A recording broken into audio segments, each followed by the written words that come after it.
വാനടുക്കം ശ്രീ അയ്യപ്പ ക്ഷേത്രത്തിലെ നവീകരണ കലശ ധ്വജപ്രതിഷ്ഠ കൊടിയേറ്റ ആറാട്ട് മഹോത്സവത്തിന് തുടക്കമായി. ഏപ്രിൽ 10 വരെ തീയതികളിലായാണ് മഹോത്സവം നടക്കുന്നത്. മാനടുക്കം ശ്രീ അയ്യപ്പ ക്ഷേത്രത്തിലെ നവീകരണ കലശ ധ്വജപ്രതിഷ്ഠ കൊടിയേറ്റ ആറാട്ട് മഹോത്സവത്തിന് ഭക്തിസാന്ദ്രമായ അന്തരീക്ഷത്തിൽ തുടക്കമായി. ഏപ്രിൽ 10 വരെ തീയതികളിലായാണ് മഹോത്സവം നടക്കുന്നത്. മഹോത്സവത്തിന്റെ ഭാഗമായി ക്ഷേത്രത്തിൽ കലവറ നിറയ്ക്കൽ ചടങ്ങ് നടന്നു.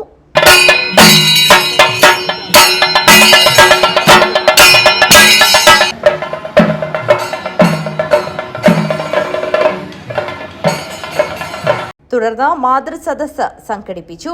AC ഗോപിനാഥ് ഉദ്ഘാടനം നിർവഹിച്ചു. അതുകൊണ്ട് മാതൃശക്തി ഉണർന്നാൽ ഈ ക്ഷേത്രത്തെ സംബന്ധിച്ചിടത്തോളം ഇതിന്റെ ഏത് പ്രവർത്തനത്തിലും ഇവിടത്തെ അമ്മമാരുടെ പ്രവർത്തനം ശ്ലാഘനീയമാണ്. അതുകൊണ്ട് ഈ പ്രവർത്തനത്തിന്റെ വിജയത്തിന്റെ പിന്നിൽ പ്രവർത്തിച്ച മാതൃശക്തിയെ ഈ സമയത്ത് അവരുടെ മുമ്പിൽ പ്രണമിക്കാൻ ഞാൻ ഈ അവസരവും ഉപയോഗിക്കുകയാണ്. ബാലചന്ദ്രൻ കൊട്ടോടി പ്രഭാഷണം നടത്തി. തുടർന്ന് വിവിധ പൂജകൾ നടന്നു. വൈകുന്നേരം 6:30 ഭജനയും രാത്രി 8:15 തിരുവാതിരയും അരങ്ങേറി. നിരവധി ആളുകളാണ് ക്ഷേത്രത്തിൽ ചടങ്ങുകൾ ദർശിക്കാനായി എത്തിയത്. News bureau, Manadukkam.